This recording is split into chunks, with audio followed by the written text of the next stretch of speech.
Here is President Trump. So hold on. Let's take in this moment.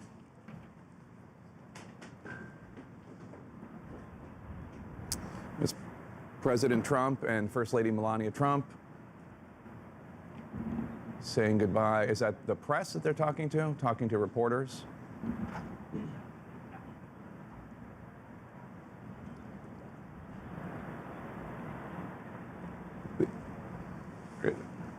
We will get the tape of what he is telling the press in a few minutes. It's something called what's tape turn. It's not being fed in live, it's taped, and then when we get that, we will bring that to you. It is the arrangement. It is a stunning moment, Dana. The disgraced 45th President of the United States and First Lady Melania Trump walking to Marine One for their last ride on Marine One ever. That will take them to Joint Base Andrews, where the president will give an ad-libbed speech. One can only imagine what he will say, and then they will fly to Florida. Dana. He looks small. He just looks like a small man. And that is exactly the way that he has handled his presidency since he lost. And he just has appeared smaller and smaller, and less courageous. And it does take courage. It takes fortitude. It takes a sense of self to be able to not do this, to be able to get into the motorcade with your successor, to take that ride, which we have seen and heard in so many history books. There are conversations that happen that are snapshots, that are legacy moments, and that is not happening. They used to ride in the same motorcade. Yeah. I mean, literally, Donald Trump and Barack Obama, the man who he said wasn't born in the United States, sat in a car together 4 years ago. But watching this scene, seeing, you can see at the South Portico there of the White House, the president being saluted as he was walking out. He's now in Marine One. You're just reminded, as someone who's covered this president, he loves this part of the job.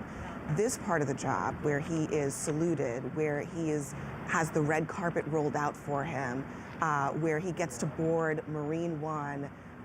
That is what he loves so much about the job. Not so much, it seems, the other parts of the job, which he has, by all accounts and all reporting, really not been doing since at least Election Day.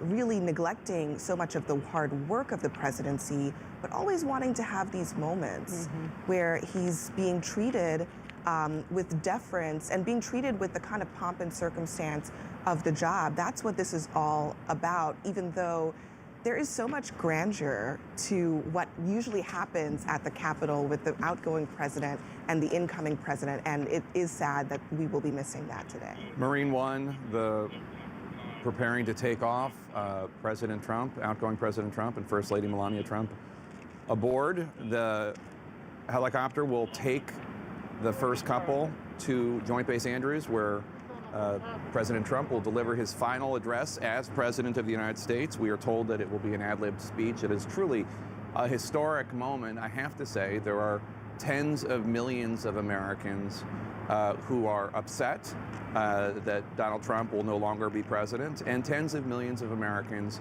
more who are relieved, and this moment could not have come quickly enough for them. Yep. A disgraced former president. We have not seen an incumbent president be defeated since George H.W. Bush.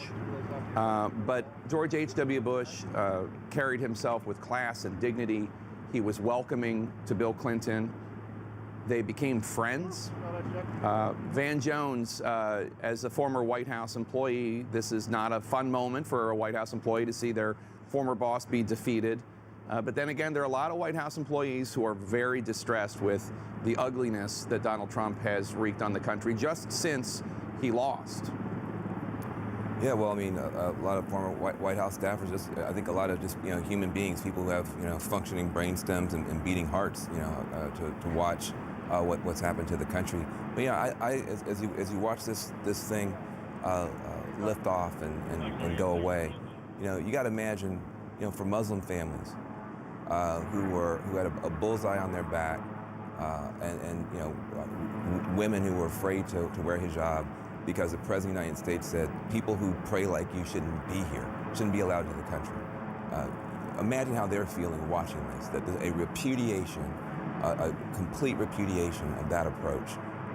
You know, the House, the Senate, and the White House given to a party that sees them as human beings. You think about all the immigrant families. You think about the babies snatched away at the borders.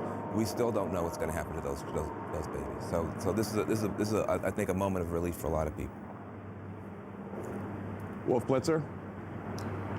Yeah, this is a brief flight, this Marine One chopper flight from the South Lawn of the White House over to the Joint Base Andrews. But this is a moment, John King, this is a moment in history.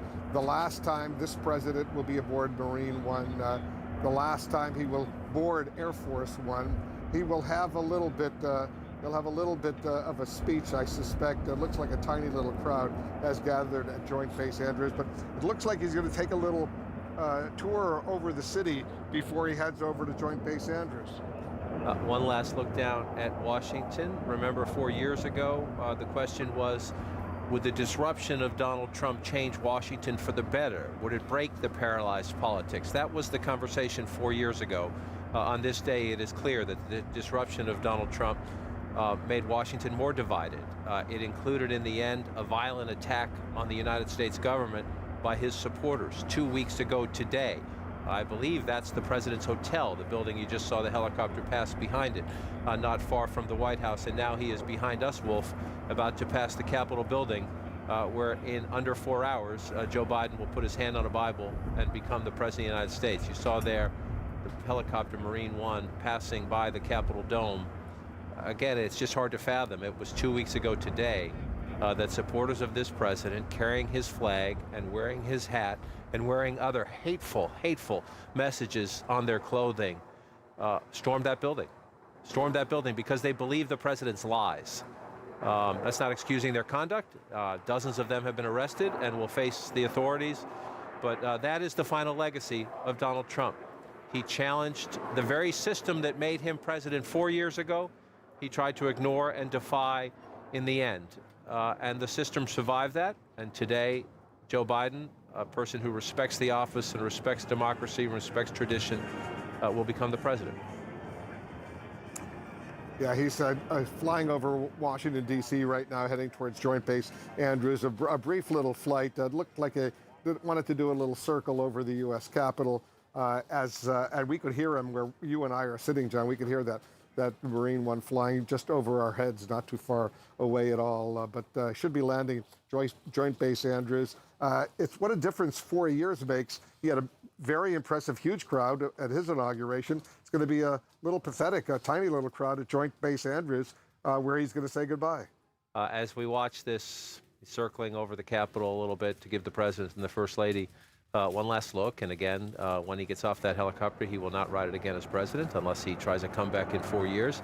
So I'm sure he wants to savor this moment, and he is entitled to that. But yes, on his way to Joint Base Andrews and then to Florida.